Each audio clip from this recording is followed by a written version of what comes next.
Order, please. Thank you, and good evening. To start this evening, I would like to recognize that tonight's meeting is being held on the traditional territory of the Senemu people, and we appreciate the opportunity to live and learn on their traditional territory. I'd ask if there are any agenda or additions to the agenda. Seeing none, I'll ask if there's any deletions to the agenda. Seeing none, I will ask if there are any changes in the order of the agenda. Excellent. And seek approval of the agenda as submitted. Trustee, well, Chair McKay, do we need a seconder on that? I don't think so. No? Okay. Okay, item number 6, the approval of the minutes. Okay. Chair McKay? She chair, right? Okay. And a seconder? Yes, seconder. Trustee Robinson. Okay. And then you would call the question.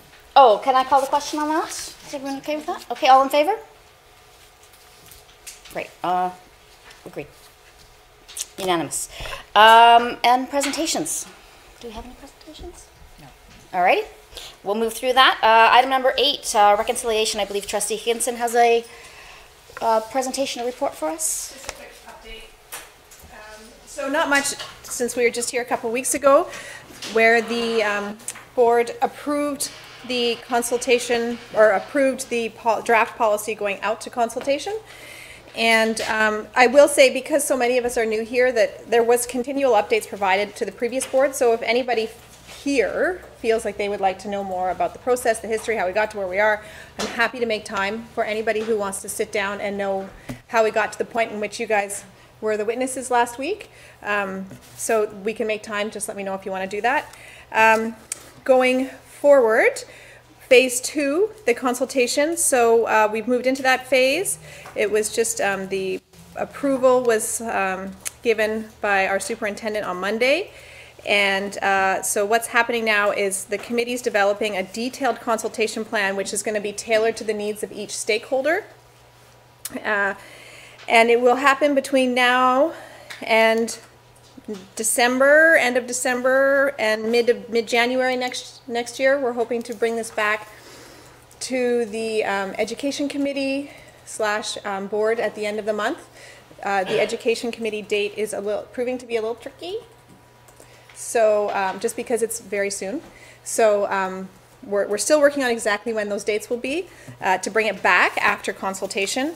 And each consultation is going to seek feedback on the policy, ask the stakeholders what's next question, how they see it being implemented, and obtain their input into key priorities and next steps for the implementation. And we're planning a cultural celebration that will happen after it's been approved, so early February, if we meet all these timelines that are there. And each time we're at a consultation process, we'll invite those stakeholders to the celebration.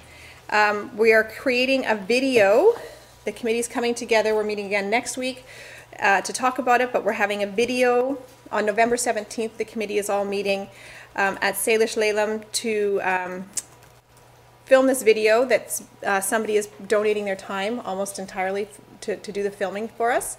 And we're going to explain the policy and also the story of each stakeholder and what they brought to the table and what the process has meant to them and what it means for the group that they represent.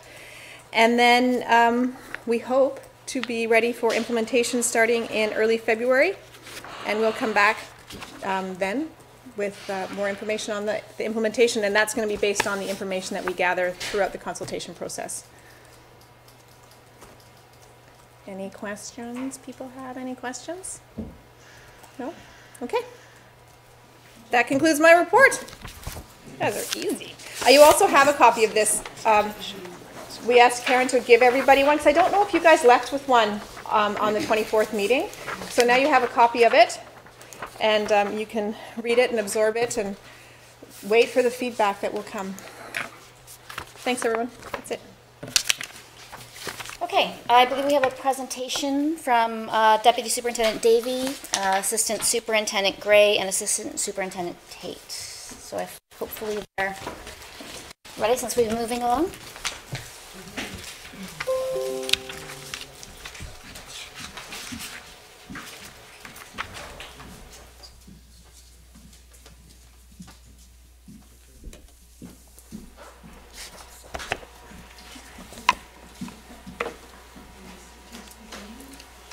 Okay, thank you very much. And through the chair, we would like to begin by acknowledging that our presentation this evening is taking place on the traditional territory of the Snuneymuxw people. And I'm just going to, again, with my colleagues here, Assistant Superintendent Gray and Assistant Superintendent Tate, give a presentation, just an overview on the work of Learning Services, Department of Learning Services. And to let you know before we start here, our other colleagues in our department here, Assistant Superintendent Eslinger happens to be over representing our district at the provincial level right now. It's BCCASE, which is the BC Council of School Administrators for Special Education, so that's where he's at. Lisa Robinson, who's our district principal, is right now holding a session with a group of parents at a meet and eat session tonight. And Ted Cadwallader, our district principal for Aboriginal education, is representing our district in Edmonton right now, where I checked, it's minus 10 degrees, receiving an award for our district on behalf of the great work that takes place around collective ownership. So that's where he's at, and he'll be back later this week. So just good highlights for our district here. Starting off then through our department, we have a number of areas to go through, and again, thank you for taking the time to listen to us this evening. I think it's important that we're starting off with our department for the Learning Services presentation. So what we're looking at here is we have a interactive map. You will probably have seen on our website. You can click on there and each school will show up with information about the school. But what we're also showing is that we are, within our district, acknowledging the territories for 5 of our learning partners around Aboriginal education and within 3 traditional territories. So I'll start off to the left of the map here with Snuneymuxw. And then in the center, we're looking at the traditional territory of the Snuneymuxw people, and then to the right in the green, the traditional territory of the Stimonis people. Also, we acknowledge that our work encompasses our partnership with the Mid-Island Métis Nation and also with Tilikum Lalem Friendship Center. So it's a good map, and if you haven't had a chance to look at it, I would suggest that you do. I think it's important for families to be able to connect in that way as well. Our vision, Success for All, it's been in place for about 6 years now. And with that, it's important for you to know that you as a board, which now you're inheriting this vision, but the work that we do collectively through our department ties directly into this vision. And the vision was derived through community consultation. So there was an extensive process that was conducted at that time, which led us to inform our vision, our mission, the values, and the current board goals, which underwent review and adoption of a 4th goal area in terms of reconciliation, and a change to one of our goal areas at that time. So that was about 2 years ago. So this overall arching vision, everyone knows within our district, it's promoted, it's out there, people know what it stands for. And when we talk about all, Success for All, we're talking about anybody who's connected to our district. What we're looking at here is it means success for all of our students and success for all of the adults connected to our employment. And it also means anybody who's connected directly to our school community. So we are really looking at promoting Success for All. That was launched, again, back when we were looking at this tagline, Success for All. It was launched with a large consultation process and then a forum that we held for all employees within our district down at the convention center or the conference center. So it was a large event that was brought forward to our district.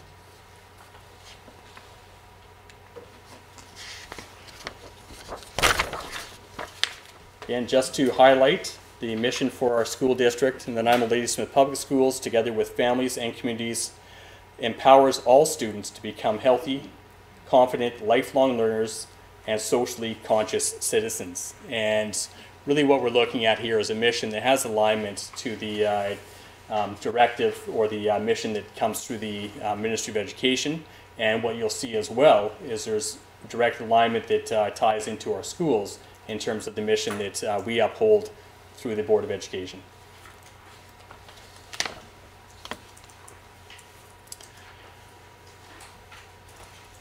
We've had a lengthy conversation around values within our district, and again, these values, my understanding is that they are actually board values that were in place, and what we've indicated through our work is that the values of the board are the values of the district. Okay, so we uphold those values in terms of our decision making and our day-to-day work, and so you can see the values that are highlighted here. Again, through our department, we believe that these are important values and uphold the work that has been done through the board in terms of our daily decision making, in terms of the work that we promote and bring forward both at the district level and through our schools.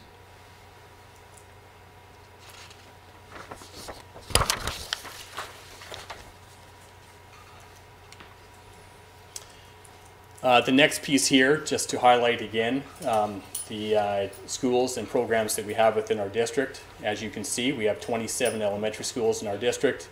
8 of those schools have Strong Start Centers, and 12 of these schools are identified as focus schools, and we'll get more detail about what a focus school is. At the secondary level, we have 6 secondary schools. Island Connect, which is a distributed learning program. Learning Alternatives, which has a number of different school codes actually attached to the umbrella of Learning Alternatives, and 7 district academies throughout our secondary schools.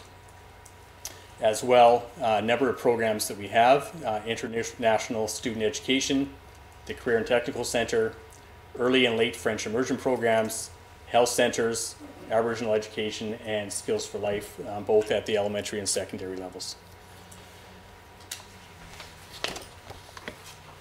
Laura and Robin are going to speak to this next piece here. Unfortunately, this isn't the Timbit that we may have seen in the past, but a superhero for our district. So there we go.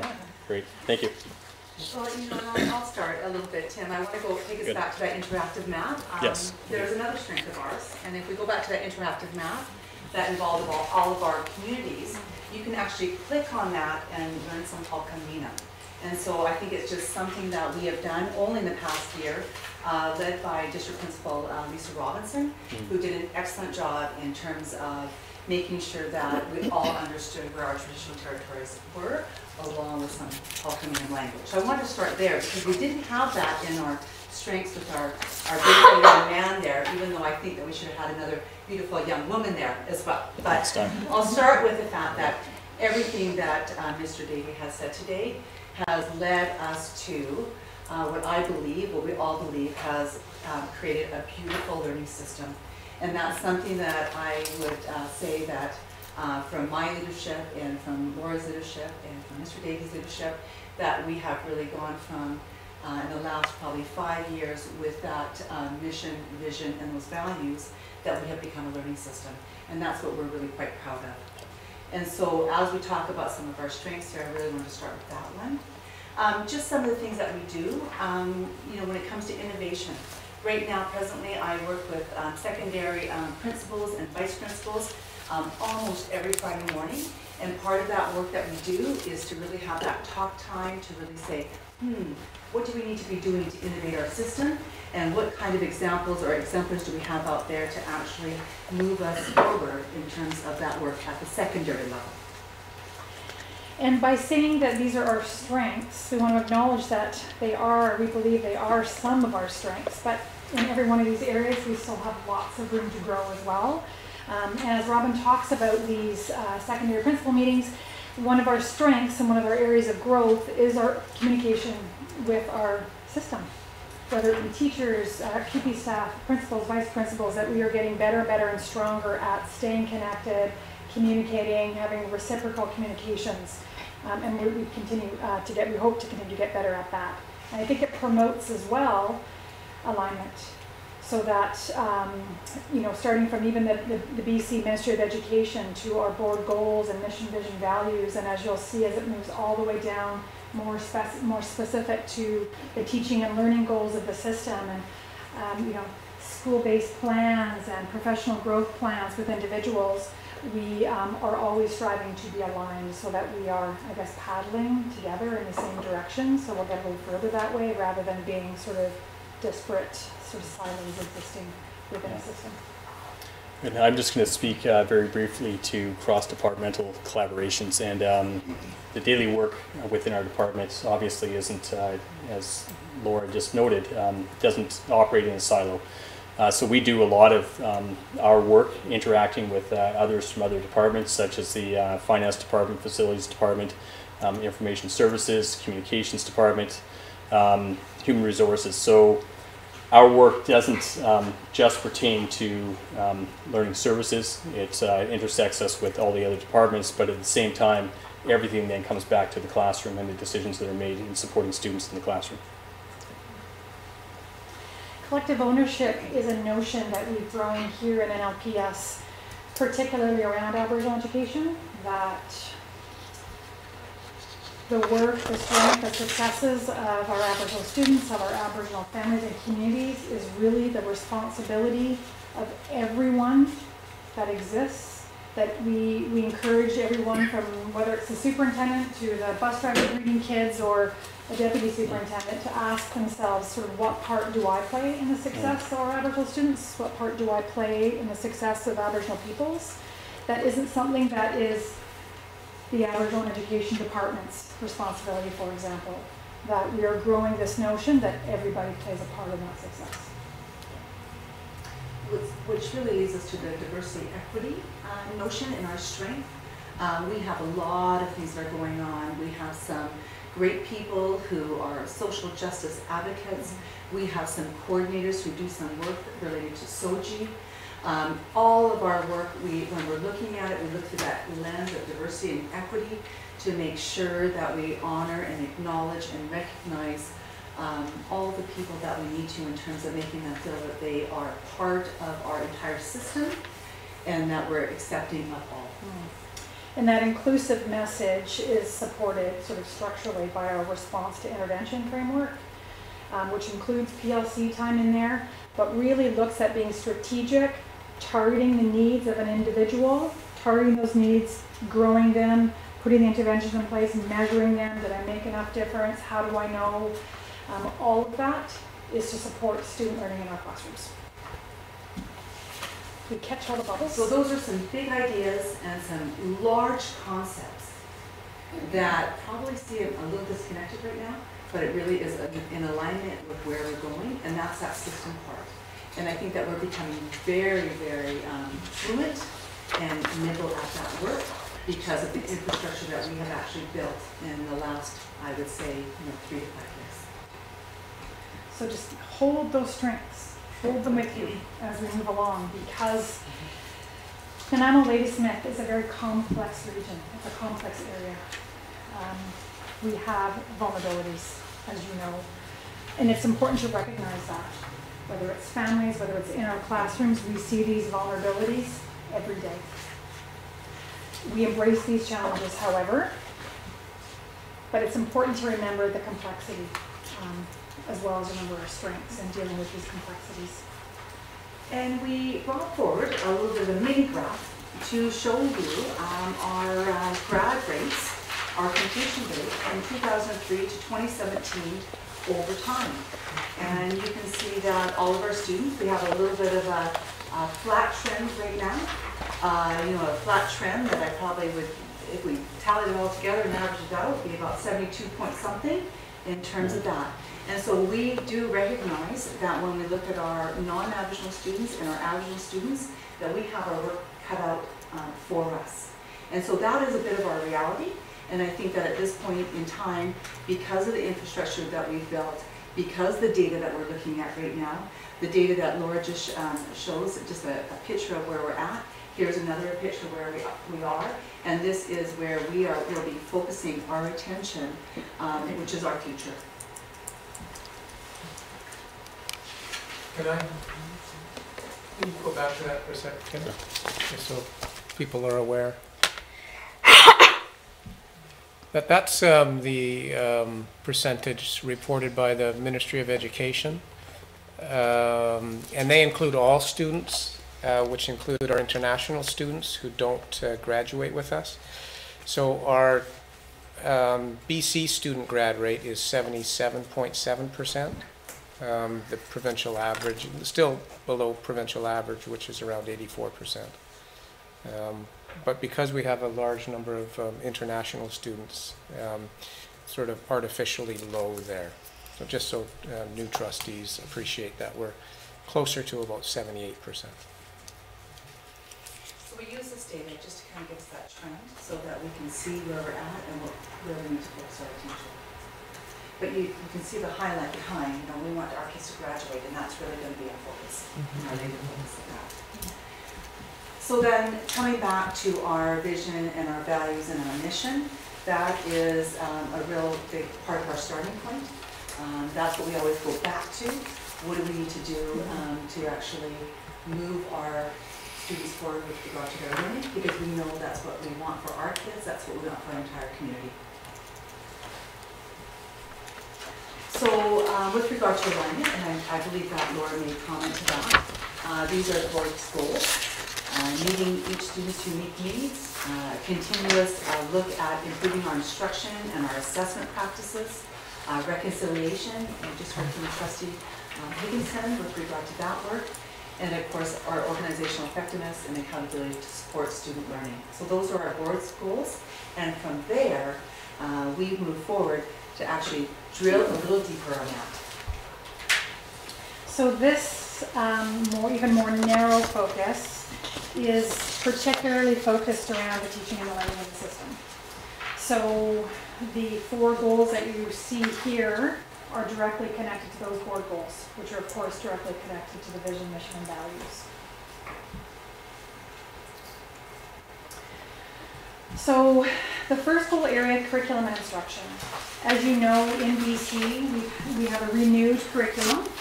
At the elementary level, K to 7, that's been in place for a couple of years. We're getting a little more used to it. We're digging into it a little bit deeper, but it is somewhat familiar to us. It's been rolling out at various speeds at the secondary level. Grade 10 is just this year. Grade 10 implementation of the new curriculum, and so, but you know, as much as we say grade 10, I just give a bit of a shout out to our secondary educators because many of them have been playing with the new curriculum, and so, but this is the official year of that. And I think the major work around the curricular area would be around our careers program. And I think that that's the area that we're digging in deeper, we're doing a lot of work around because that will be what transforms our secondary schools with regard to teaching and learning. And reconciliation or Aboriginal education, as we've noted here for decades, continues to be a focus. I would say that there's probably no other curriculum in the world that weaves in Aboriginal perspectives or content like our BC curriculum does. We are even further ahead looking at any other province actually in Canada. So as an Aboriginal person, as an Aboriginal parent with Aboriginal kids in this system, that gives me lots of hope. It's extremely rewarding. Yeah, so it prevails and it features very prominently, and within our district it's the same. It's always sort of been a priority, will continue to be a priority as we move forward. Another area of focus within curriculum and instruction is reading. We know that reading, competency levels in reading connect directly to life chances. Particularly if you're reading at grade level, by the end of grade 3, beginning of grade 4, you're likely to graduate. The opposite is true as well. So we've put an emphasis on reading K to 9. There's an even stronger focus around reading K to 3. Along with that, and we'll speak maybe a little bit more to it in just a bit, is that we've also created alongside our focus around reading our reading assessments, in-house built, researched and built in-house to go along with reading as the focus. And numeracy is becoming a newer focus. Again, with assessments, but with the curriculum's taken a much different focus around numeracy than it has in the past. It is less content focused and more competency focused. Mathematical thinking and reasoning and oral language playing a larger part of numeracy than it has in the past.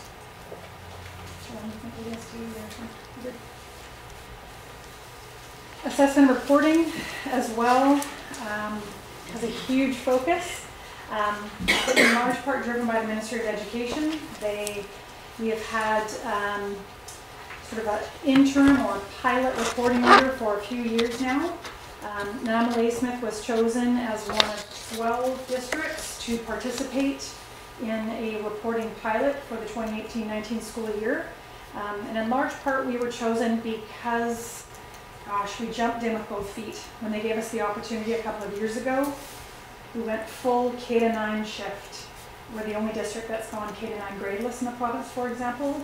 And so in the pilot, we're sort of informing the front edge of this work, if you will.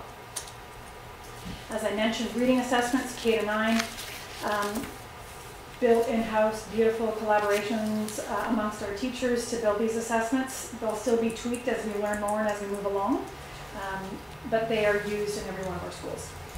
Maybe tie it to the data that's collected from that. We can do. Yeah, PLCs, yeah. Yeah. So this reading data in particular is one of the more prominent tools that we use to provide us with really good data, reading data, and that data really is the foundation of all of our PLC work. So PLCs being that place where we bring student data, we work with other teachers, colleagues to discuss this data, what's going well, what's not, what's next, and using that collaborative effort to move our teaching and learning forward with regards to reading. And I'll just comment on the... Interruption, just ask for clarification of PLC. Can you just let us know that from this one? You betcha.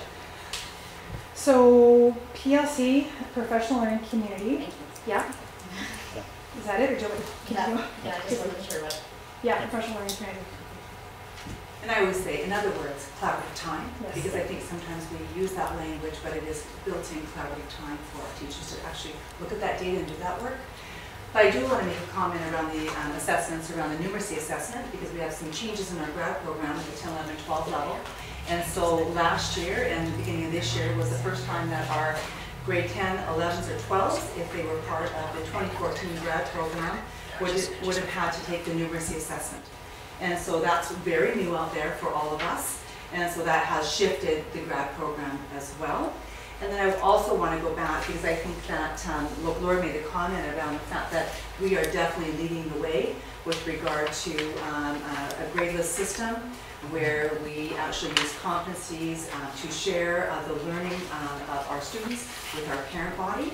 It has certainly been a bit of a rocky ride, but I think if anything, that rocky ride has been very helpful in helping us to share that language of learning, to help our community understand the importance of using formative assessment with our learners so that they can build those competencies that will actually transfer to other areas of their learning, getting them to know themselves as a learner. And so that has really changed our landscape in terms of how we do our business. And I'll just jump into the reporting piece with regard to secondary schools as well. So report cards look very different these days. You know, we have now started using the MyEd Family Portal system, which means that in every secondary school this year, that parents can look in the window of the Family Portal, see maybe their child's attendance, see maybe some of their assessment results from the past, but also be able to have access a report card online rather than it being printed. So we're trying to utilize that large student information system that is provincially embraced, so that we're trying to use that to its fullest extent around our reporting at the secondary level. Only that reporting is called communicating student learning now. We're kind of caught in the middle, so you'll see us going back and forth between those two terms all the time. We're supposed to be moving more towards communicating student learning, so just so you know. Thank you. My question is around the use of MyEd BC and how that's going this year for you. With regard to secondary? Yes. it would be probably our largest beautiful obstacle to overcome or navigate. And why? It would be probably the first year that all of our secondary educators will be using that tool overall. Firstly, to assess students and using a standards-based assessment process, but also using it to put their marks in and to report.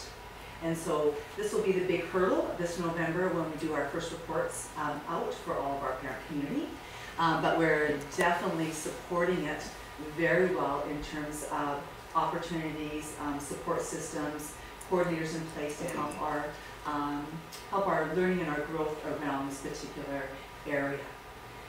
But you know, I think that if anything, we're all going to have to do it over time. And I think that it is a hurdle and an obstacle, but once we get past the first one, which I believe is in this next month coming, it will be the first time that everyone will be doing it with a lot of support.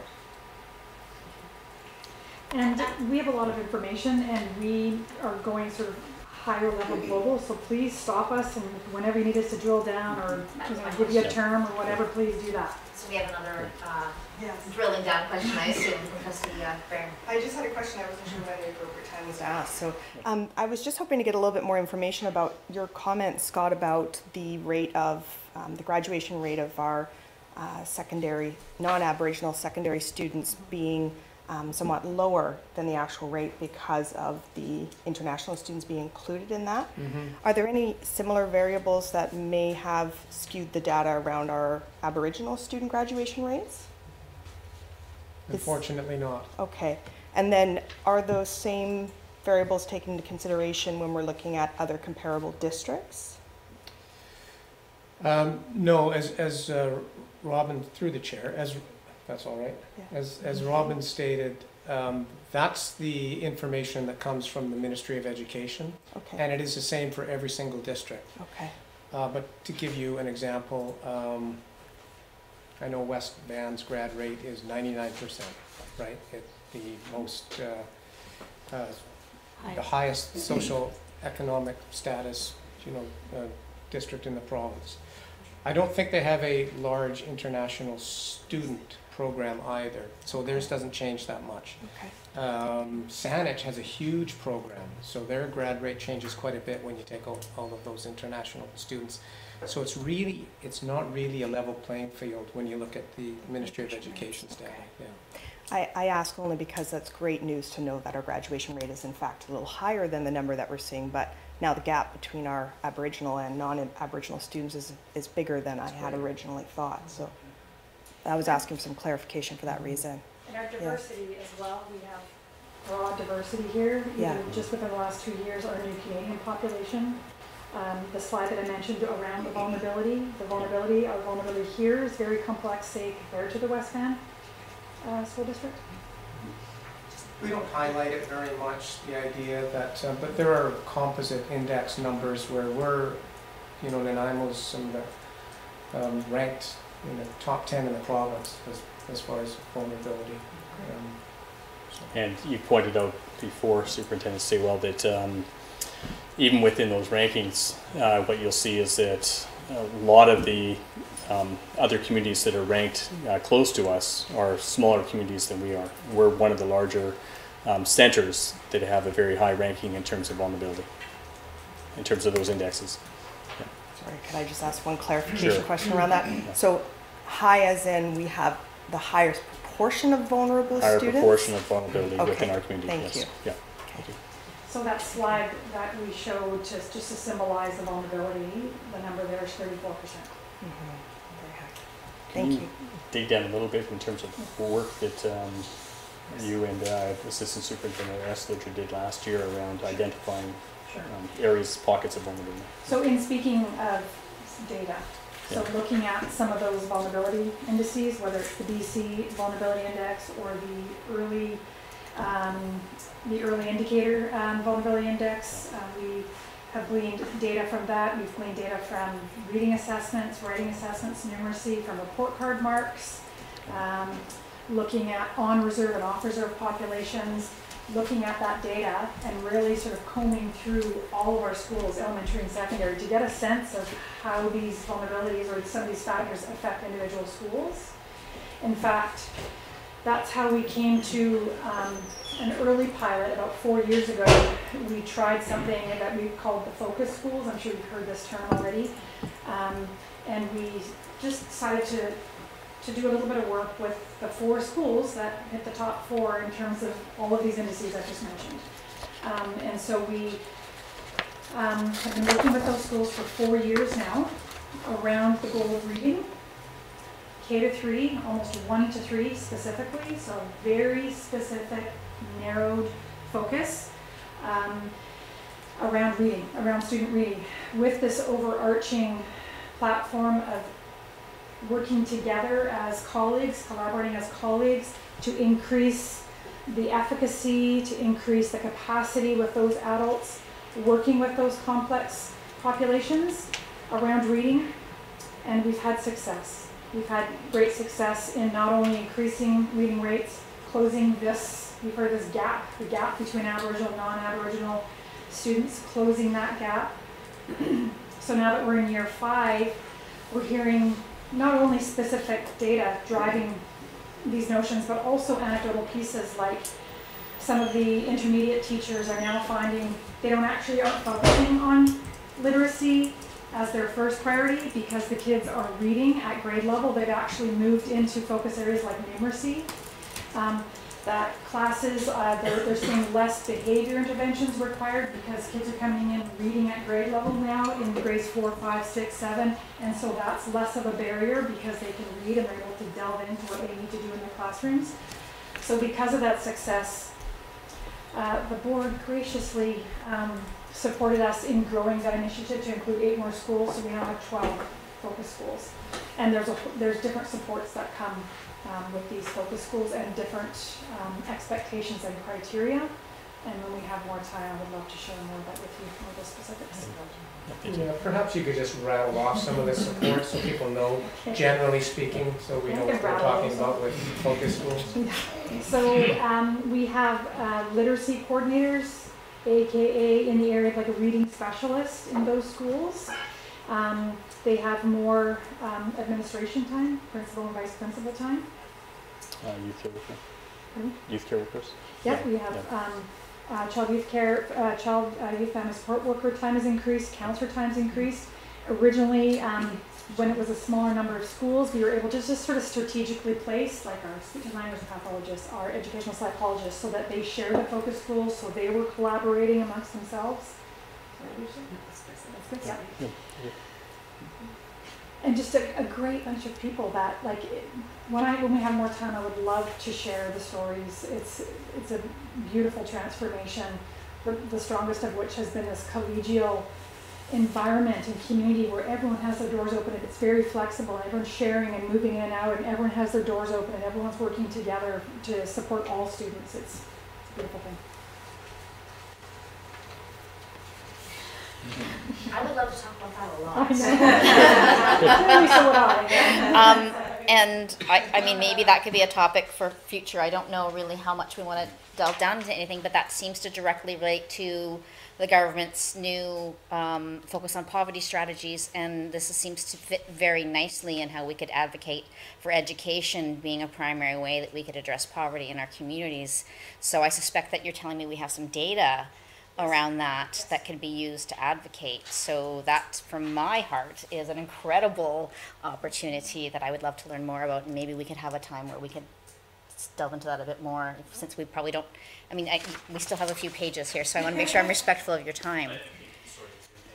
The piece that I would add to that is that, again, we're looking at this data to inform our recommendations to the board in terms of budget strategies. So when they come forward, our recommendations really are based on data that we know, either through best research or through just what we know about our community and what the data tells us how we can best support our students. Yeah. Just add, sorry. One more piece about this, because I think it's important. Probably as Robin mentioned at the beginning, we've been on this beautiful road for about 5 years, I think is what you said. And this board decided about that long ago that investing in early intervention was the way to go. So if we had an extra dollar, we'd put 90 cents into early intervention, because that would extend a student's trajectory early. And so if we could sort of fix the problem early, that would be the way to go. So we started that, and I think as that wave moves through, as we're suggesting students are reading, more students are reading at grade 4 level, as those students work their way through, I think grad rates will improve as well naturally through the sort of focus school movement. Next slide is around our collaborative culture. And I think that many of you might have heard about our district-wide professional learning communities, which is our collaborative embedded time in our workday. And just from the elementary perspective, I believe there's about 20 times per year that they have that opportunity to do the work that Laura talked about, looking at data, looking at how they can improve the results for their learners at that level. At the secondary level, every Monday for 45 minutes at the end of the school day, we've incorporated it there at that time. And part of this initiative, again, started about 4 years ago, and it was around that whole collective teacher efficacy. We know that that particular area, if we work together, support our learners, build capacity together as educators, that we can support our learners to grow and develop. And so that's our focus area around collaborative culture. Laura talked about the Focus Schools 2.0, and this is really about overall building our capacity overall as a learning system. And that's the strength that we talked about. We have had a number of initiatives the last couple of years. Meet and Eat is a session that we have 4 times a year, started last year, again this year, and that is to build the capacity of all of our educators across the system. And so it's informed by their needs, and so we bring forward those topics, as well as Brain Camp in August every year. We have a Brain Camp, and it's really, again, helping to support our educators to learn and to grow in the areas that they need in terms of supporting their kids in their classroom. And then again, we also have our Principals and Vice Principals Learning series. We're constantly working with our leadership to look at how do they need to be developed. And I'll just give you a beautiful example of last year when we were working on reconciliation. We put together our principals and our vice principals for 3 learning sessions where they could dig a little bit deeper, really go at their learning from their hearts, and really looking at their own personal learning journey around their understanding of Aboriginal peoples, and where do we need to take a direction in our district in order to support our learners, to really target what we need to for our Aboriginal learners. So we have a number of things on the go, and so when we talked about our strengths, I think this is a huge strength that was kicked off by our district-wide PLCs, and it's just so helpful out there. When we talk about this time across the province, some districts have it, some districts don't. But I think if you actually looked out there and gathered some input, the ones who have this time are really moving forward in terms of their overall system learning. And I'd like to highlight this notion of a collaborative inquiry. We have an inquiry model that basically outlines kind of scanning your students, if you will, looking at their data.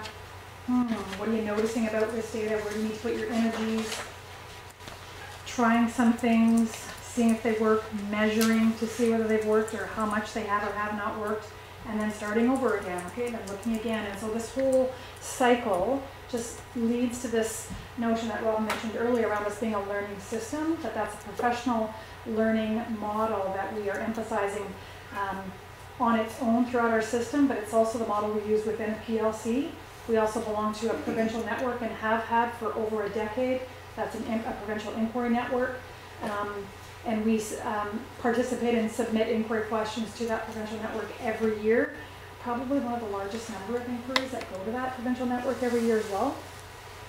And so it's an ongoing learning, sort of personal and professional learning journey that we're trying to grow here in the district. I think the other thing I'll mention is we have in our teacher collective agreement, the notion of a a district Pro-D committee. We meet those requirements, but what we did about 4 years ago is we grew that Pro-D committee into a large, sort of multi-dimensional professional learning group called Natsamat Tadlat, which in Hulkamina means learning together or together learning. It has district staff on there, NDTA representatives, principals, vice principals, VIU. We've had CUPE on there for a bit, who we have to get back on. But this is a beautiful think tank that really works hard on defining and supporting the system around effective professional learning. Joe Cornthwaite's been a long-term member of this group and co-chair actually, so that a district learning services, an NDTA Pro-D co-chair, and an ENSA, our administrators group, 3 individuals each year co-chair this stakeholder group. And we're very proud of that group, and that group's done a lot of work for the system over the last few years.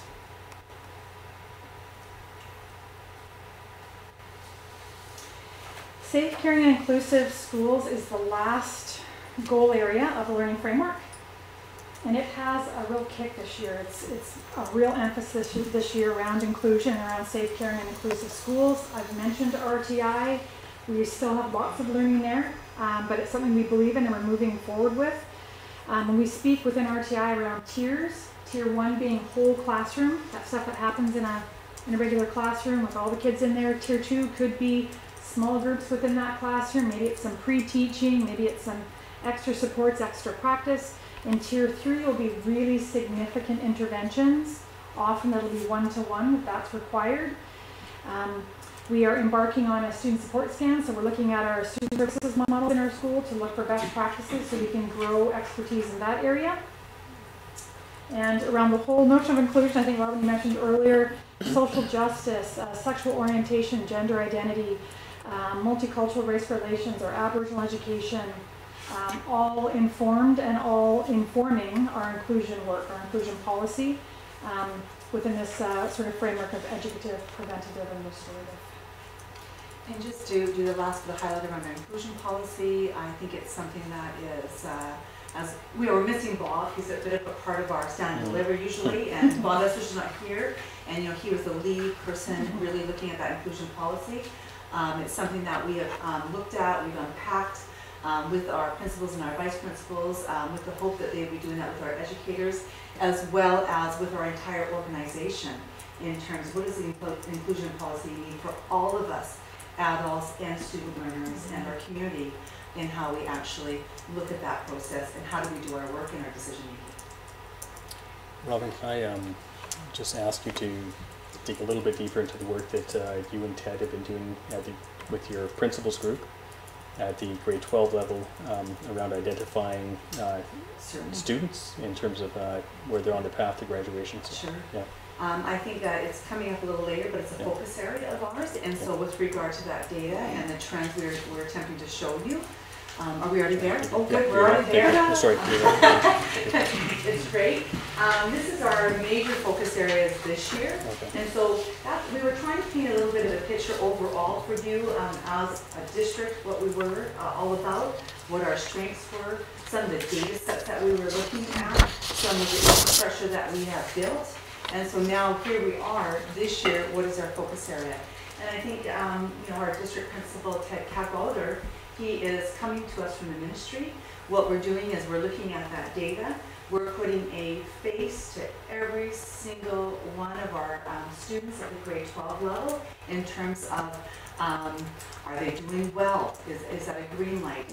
Are we concerned with them? Is it yellow? Are we concerned? Or is it a red light that we're really concerned about that? And so right now with Ted, we're working with our secondary principals to put little faces to all of that data so that we can track where they are right now and look at how can we support to get them through to graduation at the end of the school year. Presently, we've just hired some Aboriginal coordinators. They're going to start next week, and we're really hopeful and really optimistic that we can look at how can they actually support our secondary schools in terms of providing some creative, innovative, personalized practices that can really support those learners. And I think that often, that's the whole point of our data, is to really look at who those kids are, and so that we can really support them during these last 8 months, so that we can get them to the other side of graduation, so that they can continue to transition into the next part of what they do. Like trustee, am I referring to you as trustee in these meetings or Chair in these meetings. We'll go trustee McKay. trustee or student? Thank you, through the chair. That's really exciting. My question for you is, as we identify these students and we have coordinators now available, are they going to be making personal connections with the students? Is that the goal? Oh, that's absolutely the goal. And I think that part of the work that we were doing last year when we talked about the principals and vice principal learning series is we wanted to identify the systems and the structures that were in place that maybe were impeding the sense of belonging or what's going on for those learners. So that's a strategy that we're looking at. That's for grade 12. But we're even digging even further than that. We're starting really from K to grade 12 to say, okay, how are all of our learners doing? So we're starting there right now, and we're broadening that system out there even longer and wider, vertically and horizontally, so that we can look at what can we do to support those learners. And I think that there's many aspects of that, many facets. It's not only additional adults to support them, but also to hear their voice. What are their needs to actually help to support them along the way? But Robin's literally sitting down with secondary principals and putting students' names in front of them and talking about them and where are they and why, and it's getting very specific down to those individuals, because the number of graduates to really increase our grad rate significantly is not very many. And if I can add to that, then the principals are taking that information back and meeting with their school-based teams or their school teams to have conversation and identify what supports or what resource personnel within their schools are connecting with these students to move them in the direction of graduation. You seem to trigger a lot of interest. I now have 4 people on my question Great. list. So we're going to start with our DPAC representative. I'm sorry, I don't know your name. Oh, Jessica. Jessica. Hi, Jessica. I just wanted to know, you said there were some coordinators that were hired? Yes. I just wanted to know the number, or if you. 2 district coordinators, Aboriginal coordinators. Grad success coordinators. Yeah. Right, thank you. And was that enough information? Yeah, I just, Okay. yeah, I just wanted And to. Trustee Barron had a question as well. It was from before, so hopefully I won't change the momentum here, but it was around, I was really hoping to get just some basic information around what that student support scan looked like. Okay, I'll Yeah. just kind of talk to Sure. it about that. We're just going underway. A scan, we want to look at it from an appreciative lens, what's currently going on in our system overall. And I think that when we look at the scan, it would be speaking with students, with parents, with teachers, with support EAs, with principals and vice principals, because we really want to look at what supports, what programs do we have in place for our learners, and is it working? You know, and I think that's always what we need to be looking at and addressing, is it working? Because there's always means and things that we need to do differently to address some of those programs and the needs for our learners. And are these infrastructure, if you will, informed by the student data? So looking for those direct links. And are these infrastructure that are fed by this data, are they moving the school toward their goal, whatever that goal may be? So we're looking for that alignment, and we're looking for schools that are doing that well and doing that successfully, so we can take that and share that learning district-wide. One follow-up question. Who would be doing these scans? Yet to be determined. Yet to be determined. But I think that we always want to look at it from an objective lens. Right. And so meaning that, you know, sometimes we have these notions, and I think that for me, an objective party, body, it would be more process driven in terms of how to collect that feedback and to gather recommendations from that. I can add to that, yet to be determined, but it is within budget, and we, through our department, have allocated funds towards this initiative for this year. Thank you. Thank you. And Trustee Evenson? So going back to the, I'm going to use the term navigators because it sounds similar to what VIU does with their navigators, that you're talking about, finding these students, placing the students' names in front of the principals, which is excellent. I'm wondering also if we're doing that with the kids who didn't come back. Like, if we lose kids over the summer, are we figuring it out soon enough to go out and grab them and bring them back? We did a bit of that work Okay. from last spring and throughout the summer in terms of how do we find those children, how do we support them, and I think that kind of leads into the next part of this is probably one of the reasons why we enhanced learning alternatives and opened up the Woodlands satellite site in terms of trying to get those kids back on board, because even though they might have missed that last year June, we can always bring them back and look toward maybe working toward a couple more courses and graduating them from our system. And we had outreach teams as well working on that very notion. I do want to say, we've talked a lot about data, and Robin talks a lot about these graduation rates and looking at this data. I would also say that we're kind of hobbling along a little bit in terms of our data analytics. Like sometimes it's us just writing stuff on paper with big columns and adding them up in the calculator because we don't have yet a system to help us with this. And so we're trying to put an emphasis on this as well to, obtain and utilize a data analytics system so that at any time I can say, how are our grade 4 Aboriginal boys doing in reading? Or where are the kids? Like, which kids are not registered in school but didn't graduate, and where are they? But we have that at our fingertips, so it's informing our decisions, because it's a hurdle that we have to get over in order to do the work efficiently and effectively. May I follow up on that? Are you referring to like a database or a system of collecting and storing information? Probably both of those things. Yeah. Okay. Yeah. One thing that we have done this year is we reinstated, but gave it a different emphasis, a committee from the past, Student Success Committee. And within that, Ted Cadwalder is leading this committee. It's comprised of our assistant superintendents, myself, and district principals. And really what we're looking at is, at this point, working with our ISS department and our lead, Andy, through that department, is really looking at the touch points for data. So we know that we have data out there within our system. How do we bring it together? And then what forum, either through a dashboard or whatever it may be, do we have to store this data so that it's more readily available to us in terms of our analysis and decision making. Are there, sorry, Bill, I'm going to insert myself because my question follows up directly on this. Are there any opportunities and limitations to collaboration with VIU with regards to research? Because from a research perspective, graduate students would be salivating over this kind of data, but I recognize that there might be privacy concerns. So I'm wondering if the privacy concerns end up being too much of an insurmountable barrier for those kind of collaboration pieces. If we're talking about very specific student information, it would be quite the barrier. We have a lot of research, action research that goes on in our district from VIU students, and our learning services teams, we vet those, and they have a pretty rigorous ethics process that they go through before they can even get here. Yeah. So, but we do entertain them. Almost everyone that we get an application, we approve. And I think that we have great partnerships with VIU, so that probably wouldn't be the obstacle, but I think that we're rich in data. What we're trying to do is look at how it can be actually put together and aligned and be ready to go. And so that's what we've become very familiar with our IS department. We have a lot of data. It's just a matter of how do we put it together and how do we use it. And that's the gap.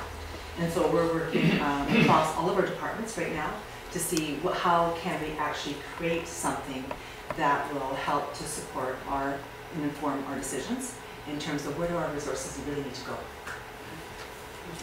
And as I look at these other focus areas, we've done a pretty good job, I think, because most of them we've spoken to, with the exception of instructional leadership. Leaders have a lot on their plates. They're managing and running buildings, they're building relationships.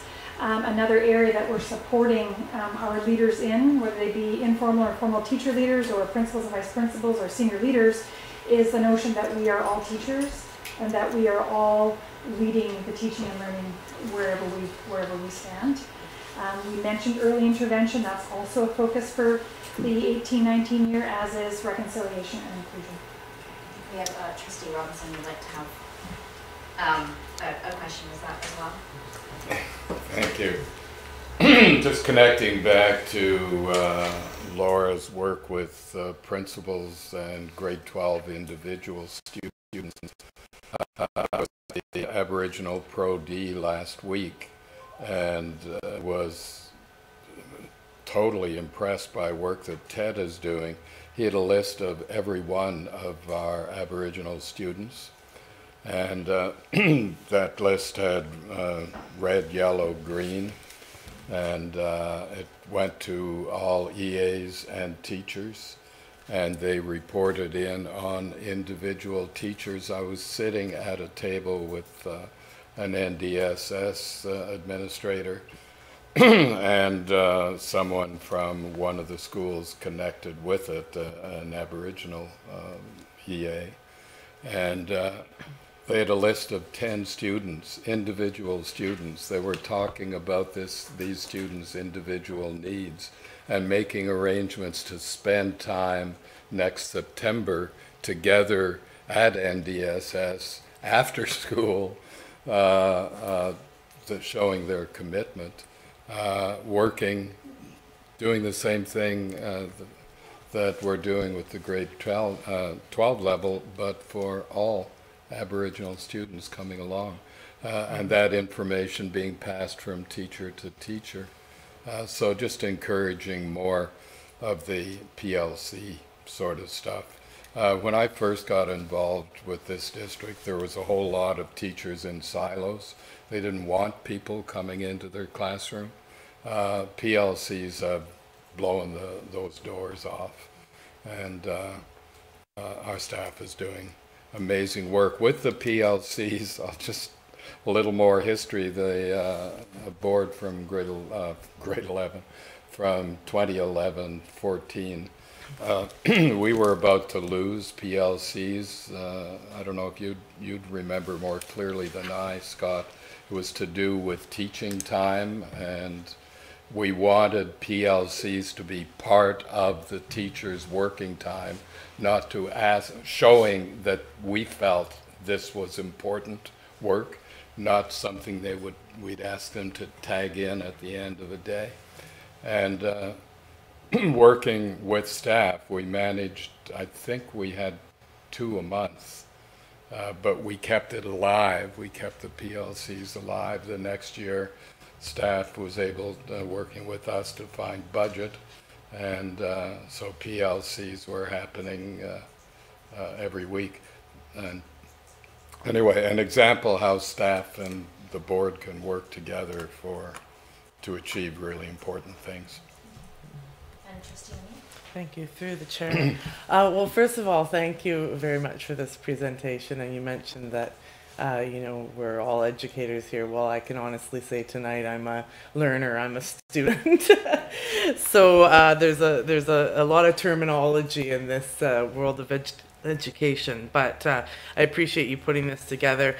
I also appreciate that you started to talk about what I see as some barriers and challenges that we face. And you know, going back to one of the first slides, some of our strengths as a district, I was hopeful, and maybe not now, maybe, you know, at the wrap up, you could take the time to sort of identify as frontline folks, what do you see as sort of, if you were to name one strength and one weakness going forward?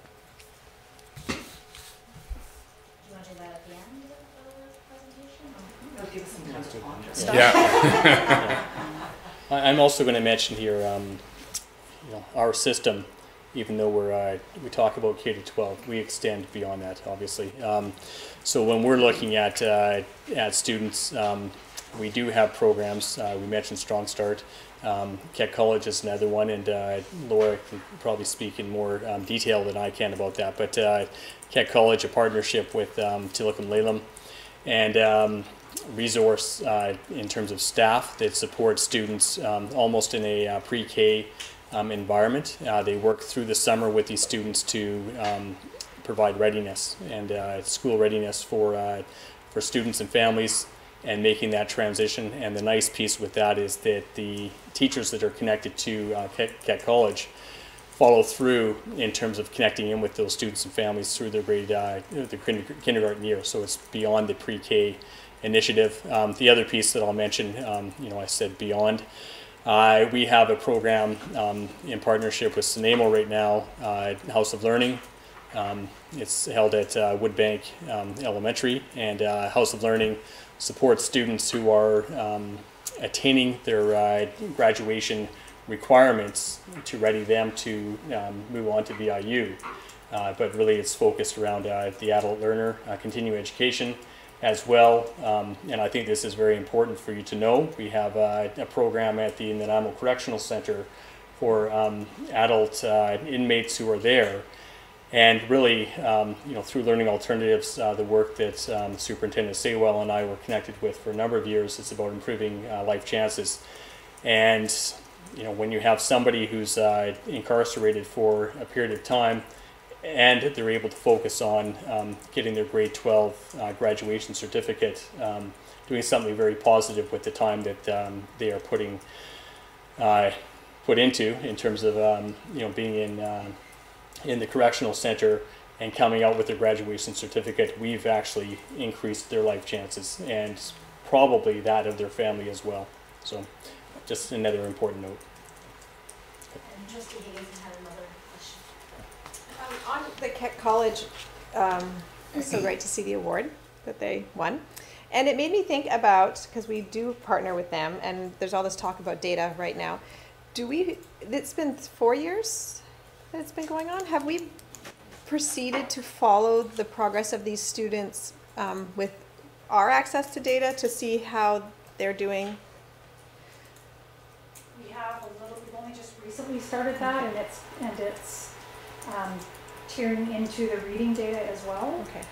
But more of the data has sort of been anecdotal from these kindergarten teachers and the relationships they're building with these families, that these little people are coming with less barriers, less challenges, more readiness. I mean, it makes sense that they're coming with more readiness after the program is pretty all-encompassing. But I just wonder if we start looking at how they keep doing. Yeah. Because that seems like it's a rich little subset of study. You mentioned that data analytics. Yes. The data's there. I know. Right? It's there, and Yeah. we just need to we just need a way to kind of query that. Yeah. And our NDTA representative. Thank you. Yes. You mentioned earlier the Student Success Committee, and when you mentioned it, there was no mention of teachers on this committee. Are there teachers on the committee? And if not, I was wondering why not. The Student Success Committee. Right now it's new. It's not a committee in terms of us moving forward with NDTA, but it's us as Department of Learning Services taking a look at what we can be doing maybe differently to support our schools and support the system. So it's really taking a look at systems. We've mentioned a lot in this presentation, data analytics. That's the type of thing that we're looking at in terms of these conversations. So it's work at the department level as to how we're going to move forward. Thank you. And our Secretary Treasurer has a question? A question and a comment with regards to the data and analytics project that Learning Services is looking at undertaking. The previous board, when we had the surplus monies transferred to local capital, in addition to addressing all the space needs, some of that money was put aside for a few projects. So I know that Learning Services is putting some money towards this project, but also there is monies available to get this project off the ground. So just thought everybody would like to know that we are able to support it. My other question is just about the Student Success Committee. And a number of years ago, there was an initiative with regards to kids in care. Are we also identifying those kids, or is that still in place? It's still in place, and that would be certainly led by Bob Essinger in terms of that, and it's definitely in place. And students who are part of students who are in care, we know that their chances of success are also they're very vulnerable. And so if we can get them past graduation, that they can get a tuition paid for by our post-secondary institutions. And so that's something that we track and we follow those children. Difficult a little bit to do because sometimes they're in and out of care. And we follow the subsets like, in terms of disaggregating that data, whether they be children in care, students with special needs, Aboriginal education, girls, boys. Just going to speak briefly to that. As Assistant Superintendent Ray noted, it's still in place. I have spoken to Assistant Superintendent Eslinger about this topic, and just to address one of your questions, Trustee O'Neill, this is one of our challenges, and the challenge really arises in that both at the Ministry of Child and Family Development level and at our own district level, we had staff members who were dedicated to keeping a track of the database for these students, and I believe that both our employee and the employee at the ministry level retired around the same time, so it's a matter of having somebody else take over that upkeep, I guess, of the database. So that's where it currently resides. Yeah. And Trustee Keller had a question. Great, thank you to the chair. So I'm glad to hear that we're talking about data-driven decisions. Question is, being new to the system, is there a sort of off-the-shelf database analytical tool that we use, and is it something that's built in-house, or is there examples of what other districts are doing to help manage and analyze that data? We don't have anything in-house. I don't think the likelihood of us building something in-house would occur. I think we probably would use something that's already existing. There's a couple of programs or databases that we're looking at specifically. Okay. Yeah, so we have, through the chair, looked out to other districts as to what they're using, and again, our work right now is really analyzing those systems, those database systems, so that we can determine if it's the best fit for us. And so we know who's sort of leading the pack provincially. We are looking at their systems, but again, it has to be right for Nanaimo. Yeah. Thank you.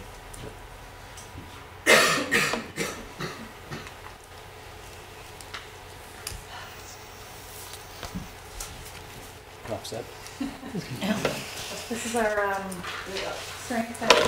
I've got mine. Good. I've got mine too. I've got mine as well. Yeah. Yeah, I've got mine. I'm not going to say anything new. I'm going to say kind of a double-edged sword. My strength, in my belief, that one of our strengths and one of our weaknesses is data.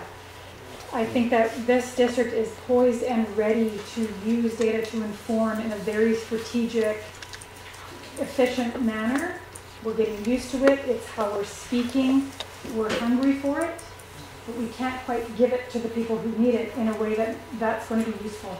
And so there's our weakness. We're ready, but we're not there able to give it to the people that want it.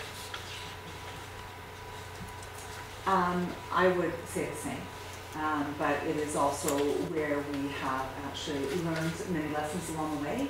And as Laura pointed out, that's why we're ready for it and we're looking for it. And it's about, we're rich in data, but how do we mine it? How do we analyze it? How do we put it together?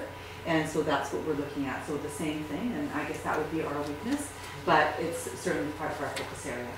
I do want to go to the strength, and I think that something that I believe that there's beliefs and values in our organization overall around inclusion, around early intervention, and those, and reconciliation.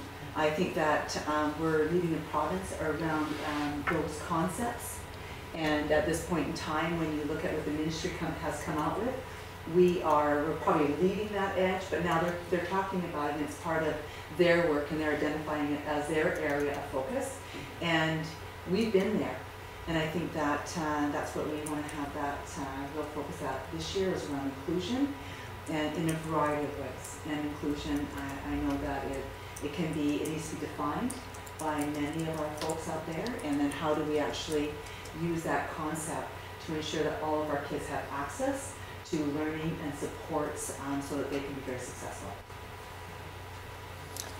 I'm going to say a strength for our system, and as you become more familiar with budgets, you'll recognize that a very high percentage of our operating budget goes into staffing.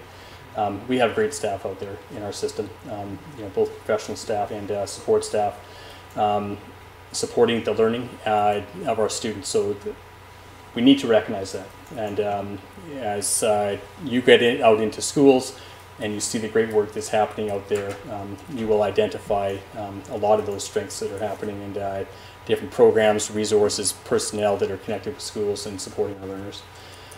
One of the challenges, which as Laura said, can be viewed, I guess, as the double-edged sword, is that we are seeing a pendulum swing here from a declining enrollment to a inclining enrollment, increase in enrollment, which does present challenges, as well as huge opportunity for our school district. But the biggest piece within that is then our facilities for learning, and making sure that we have facilities that are ready to receive an increased population of students. And to note within that, the increase that we see is throughout our entire district, which then presents challenges within each school to meet the needs of all learners. So, that's one of the things that I see that we have to get a jump start on in terms of knowing where our projections are, what our facilities needs are in terms of being prepared for students for the coming year. Great, thank you. Trustee Barron?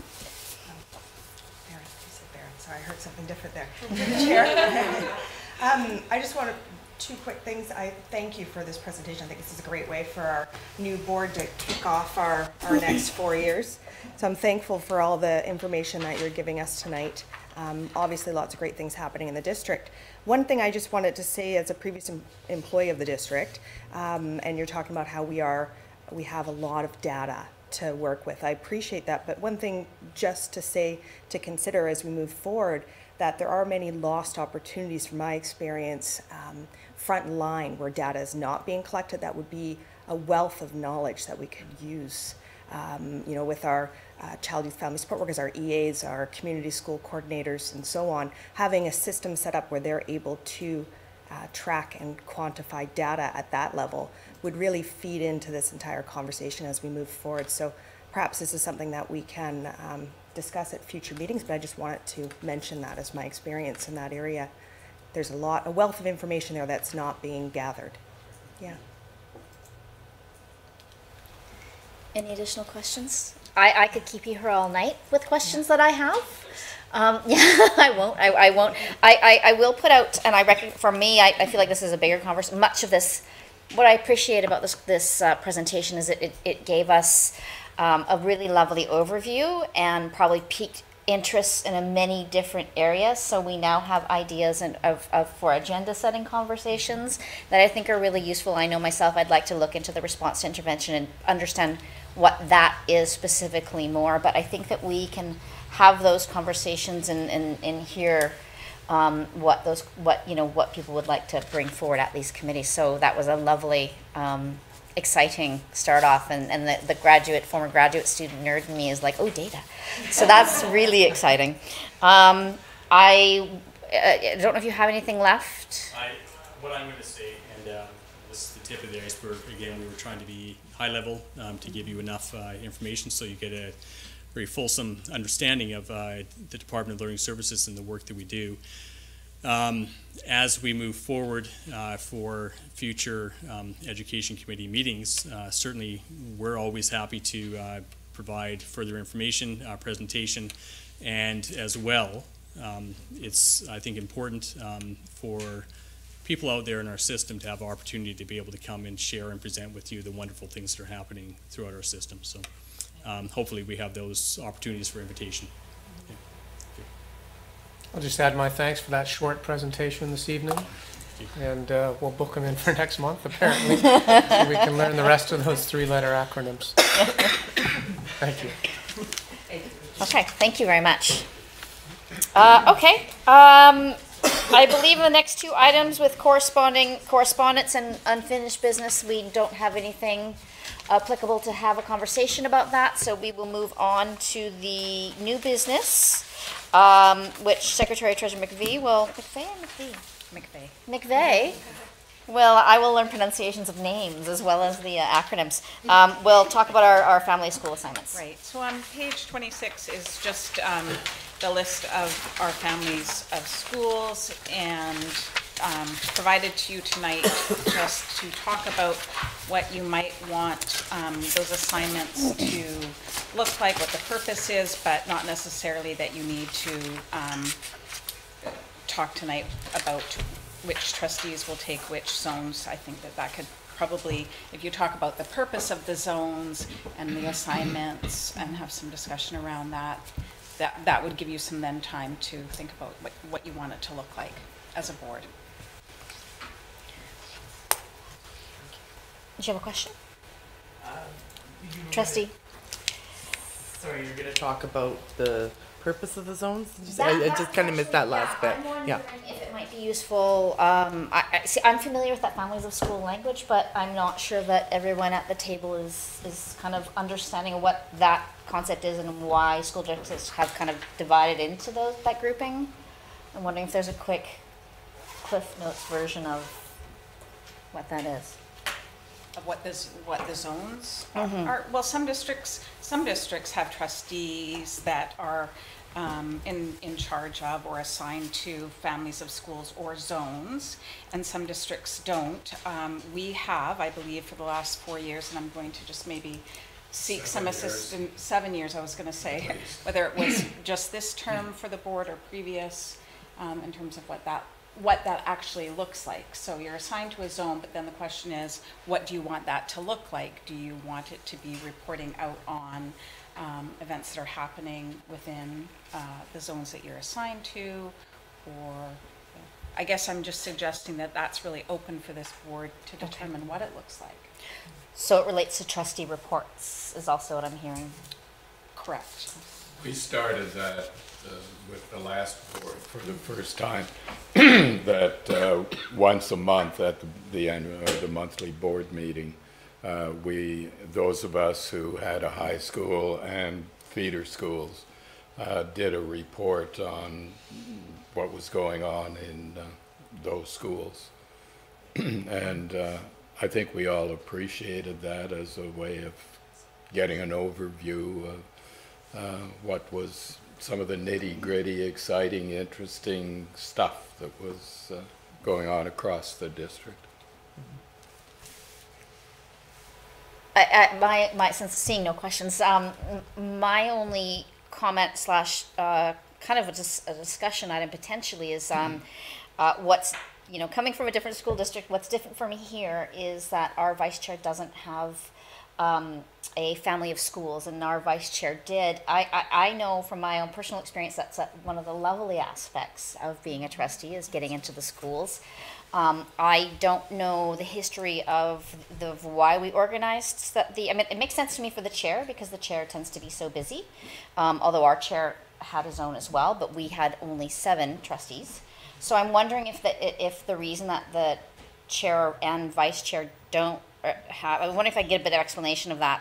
I have assumptions about the chair given the busy nature of it, but I'm wondering what's the history of that lack or allocation in this way, and if that seems to be still useful. Stephanie had something. Vice chair used to have a zone of schools, and then we closed so many schools that we ran out of schools to assign to people.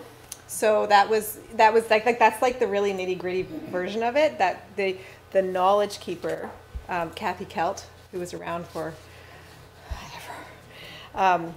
that's how she explained it to me, is that the vice chair used to, and then when we just went through the period of decline, there were less schools, and so that was an opportunity for the vice chair to then take on, because it's quite busy. Some zones are busier than others, but it is quite a busy. It's well done here in terms of dividing up the numbers of schools, that people are equally busy. That the vice chair then can take on other committee assignments as well, because there's, outside of this, there's still all of our committees that people will be assigned to. So it allows the vice chair to also have some committee assignments as well that keep them on that larger overview picture too. And then a piece of the history going back to the chair, because our chair did used to have a school zone as well. I think it might be even before Trustee Robinson's time on the board. The chair was so busy that the board actually made a collective decision to pull away from that. It was during bargaining at one point, because they were also serving in that capacity. And then from there, it kind of just moved on as well. And then the other piece that I just wanted for discussion of the group really is that as the chair and vice chair, we've had a discussion, Trustee Barrett and I, that we would like the opportunity to visit all of the schools and all of the zones, perhaps with you. If you're not available, then perhaps not, but just to go out and meet people in the schools and let them, build the relationships in the schools and open up those lines of communication. So we just want to have that conversation and make sure that everybody would be okay with that. I think that's the way it was last year. Okay. Steve visited all the schools. Okay. Trustee O'Neill had a comment? I would just say that I would support that. Certainly, and one of the pieces that was sort of automatic in my mind was that would be something that would happen regardless. So, yeah. Okay. Any further discussion? Trustee O'Neill? Trustee Barron? I was just thinking it would be helpful, although in the position of vice chair, my role would be a little different as of right now. But I would like to, I think that it would be helpful for us to have something that outlines sort of what types of things we'd like to talk about in the report. What are our priorities to bring back from those schools? I think it would be, it's nice to hear about the things that are happening, the personal details of the schools. But for me, I think it would be interesting to sort of fine tune that a little bit so that we're getting some consistent information. I don't know. I would like to look at how we're reporting back from those schools and whether we're doing it in the most efficient way and if we can improve on that a little bit. Okay. Trustee Higginson? That I thought would have been really great was if the themes of the report were around our strategic plan and what people are seeing in the schools that connects to the strategic plan, whether people choose a goal that they saw being enacted or something like that. It really helps. The notion of strategic planning is still relatively new in this sector, as we heard on Saturday, about numbers of districts that have versus don't, and so the enacting it and enacting the language in it in the not necessarily in this district because our strategic plan's been around for a while, but it just really helps us keep consistency and alignment in the talk around those goals and mission value and stuff. So that was one of my ideas last time, was that we start having them revolve around some way the strategic plan. Trustee McKay? I really appreciate those thoughts, thank you. I was also thinking around school plans that feed into our strategic plan, because every school has a plan that they're posted online. So it'd be easy for trustees to access some of that information and go and have those educational conversations in schools. From my perception, my other hope would be to hear from the school perspective, as in what do they want to communicate through us as their representatives to the board. I think that would be, we could at least check in around that. Maybe they have nothing, but just so that we kind of make sure that we serve that kind of representative piece. You, Michael? So what I'm hearing, a potential comment? How would you like to do that? Well, that's, I don't have an assumption. I mean, I don't know that my experience will directly apply. So I know what I'm used to, but it may be different. So sometimes it had been, up to, one school had, for example, developed a particular program that was called Performance Learning Program that was a very inquiry-based, incredible program that they were very proud of. So that school said, hey, come in, learn about this, and share that with your board members. Yeah. That would be one example. But however, it would vary too, right? Another school, when we started to, I can't remember exactly what it was, but it was a change in how ministry requirements in reporting out I think it was budgeting or something, they wanted to explain what were the impacts at the school level in this. And so it was kind of an information about, literally how it affects that was the, again, principal and vice principal having a conversation about how that would, affect their time in the class or in the schools. That's just what I've seen. So I don't know that I necessarily can speak what would be useful here, but I do like to be able to offer that kind of reporting back of zones piece. Well, I would suggest you because there's a couple of good ideas here that make it worthwhile to share information, because the idea of you getting out into schools is so you can get information about what's happening and make informed decisions at this table. So sharing things that you think would be appropriate for the rest of the trustees to know and other parts of the committees, I think is excellent, and you could do it on, as it relates to the strategic plan or just other things that you find interesting. I think I only personally lose interest when we talk about fun fairs and other things.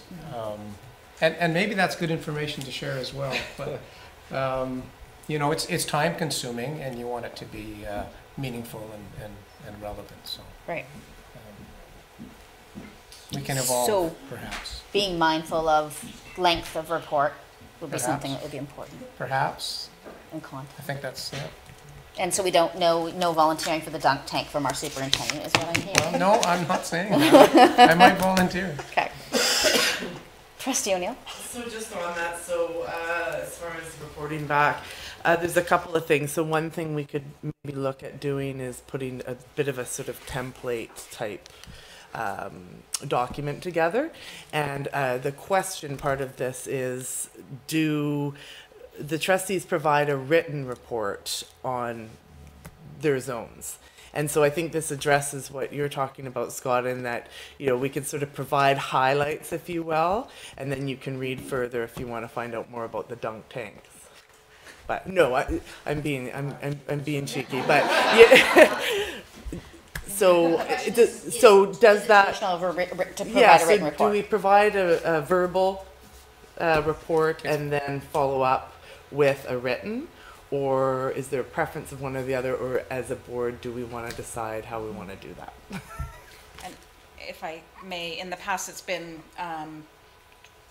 specific to the trustee as to whether or not they provided a written report and it got attached to the agenda, but not every trustee did that. I got a pie in the face at Barsby last year, and I forgot to report on it. So I'm new board, but I got a pie in the face. And I raised a whole bunch of money. It was like $75. And that's where a picture would have been worth. Right. There is a picture. Okay, so so I guess, and is the assumption then that the process usually is that it's determined by the chair?